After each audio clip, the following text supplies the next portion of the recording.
Bonjour à tous et bienvenue sur Développement Facile. Donc ensemble, je continue de vous expliquer les différents objets JavaScript, ceux que vous allez utiliser dans votre code JavaScript. Donc cette fois ensemble, nous allons voir l'objet document. L'objet document, c'est un pilier de JavaScript. Vous allez forcément l'utiliser un jour ou l'autre et surtout, je pense, dans votre premier projet de site internet dynamique, interactif avec les utilisateurs. Donc c'est parti pour l'objet document. Donc l'objet document, ça correspond à la page HTML elle-même. C'est comme je vous le disais, un objet souvent manipulé en JavaScript. Donc voici ses propriétés. Align Color, ça permet de définir la couleur des liens activés. Link Color, la couleur des liens non visités. Link, c'est un tableau qui contient tous les liens du document. VLink Color, c'est la couleur des liens des pages visitées. Anchor, ça contient les encres du document. Applet, c'est tous les appelés Java. BG Color, c'est la couleur de fond du document. Cookie, c'est un cookie avec des informations placées sur l'ordinateur du visiteur. Donc, si vous avez vu les cours sur le langage PHP, c'est la même chose. Cookie, c'est exactement le même principe de fonctionnement. Je ferai un cours JavaScript pour vous apprendre à utiliser les cookies avec JavaScript également. Plugin, c'est un tableau qui contient tous les plugins du navigateur, de l'utilisateur. Domaine, c'est le nombre de domaines qui affiche la page HTML, donc très pratique pour récupérer le nom de domaine courant. Embed, c'est un tableau qui contient tous les objets incorporés, donc comme Flash Player, PDF, etc. FG Color, c'est la couleur du texte utilisé dans la page HTML. Forms, c'est un tableau qui contient tous les formulaires du document, donc pour accéder à un formulaire, forme crochet 0 pour le formulaire 1, crochet 1 pour le deuxième formulaire, etc., etc. Image, c'est un tableau qui contient toutes les images du document. Last modified, c'est la date de la dernière modification du document. Référaire, vous en avez forcément entendu parler, on en parle souvent.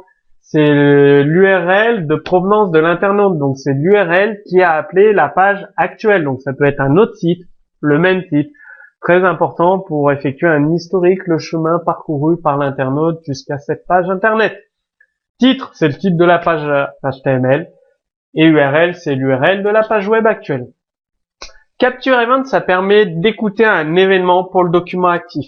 Close, vous l'avez déjà vu, ça permet de fermer le document actif, enfin la page HTML, en gros ça ferme la page HTML. Get Selection, c'est le texte sélectionné dans le document actif. Handle Event, ça active la capture, en gros l'écoute de l'événement spécifié. Home, ça va afficher la page d'accueil. Et Open, ça va ouvrir un document, pas active, excusez-moi pour l'erreur, Open, ça va ouvrir un document. Release Event, c'est le nom d'événement qui ne sera plus écouté. White, ça va permettre d'écrire dans le document HTML, donc ça vous permet de modifier sans charger la page HTML. Vous pouvez modifier des éléments, rajouter des éléments supplémentaires dans la page HTML. White c'est la même chose que white, mais ça ajoute le caractère newline, donc pour faire des retours à la ligne, pour écrire sur le texte sur plusieurs lignes, tout simplement. Donc, voici un exemple typique JavaScript pour afficher la date de dernière modification d'une page HTML. Donc, sur le body.load, sur l'événement load, au chargement de la page, vous appelez la fonction JavaScript getLastModif, récupérez la date de la dernière modification. Vous récupérez document.lastModified. Vous faites un new date avec date modif, ça va vous renvoyer une date formatée, un objet date, vous récupérez le mois, le jour, l'année, l'heure, les minutes, les secondes. Rappelez-vous, write, document.write, ça va vous permettre d'écrire page modifiée le jour, mois, année, à, heure, minute, seconde. Tout simplement, voilà, vous avez affiché la date des dernières modifications de votre page HTML sans la recharger grâce à JavaScript. Vous pouvez également empêcher le clic droit de la souris. Bon, sachez que c'est des scripts qui comportent des failles. Je vous conseille pas d'empêcher le clic droit. Par contre, ce que je vous conseille, c'est oui, vous pouvez empêcher le clic droit et modifier le menu qui apparaît au clic droit de la souris. Ça, c'est très intéressant à faire en JavaScript. Donc, ça vous fera un bon exercice. Vous empêchez le clic droit et vous changez le menu. Google Maps le fait. Plusieurs sites internet changent le clic droit de la souris, le menu.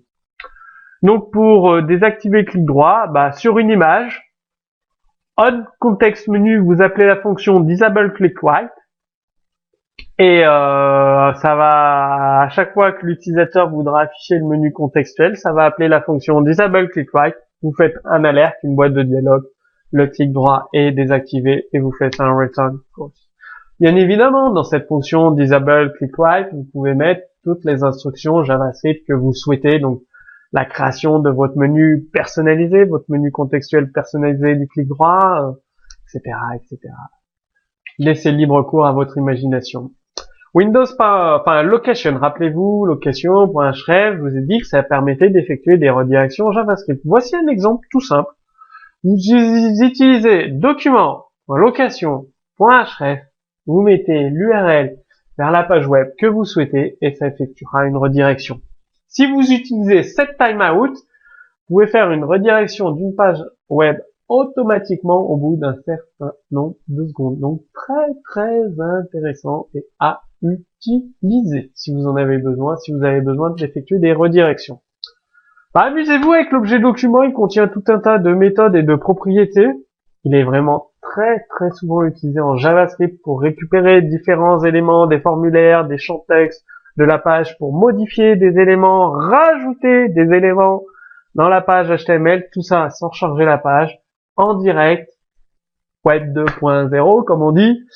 Retrouvez un exemple de code source directement sous cette vidéo. Si vous avez des questions, posez-les également sous ce cours vidéo. Et je vous dis à très bientôt sur Développement Facile.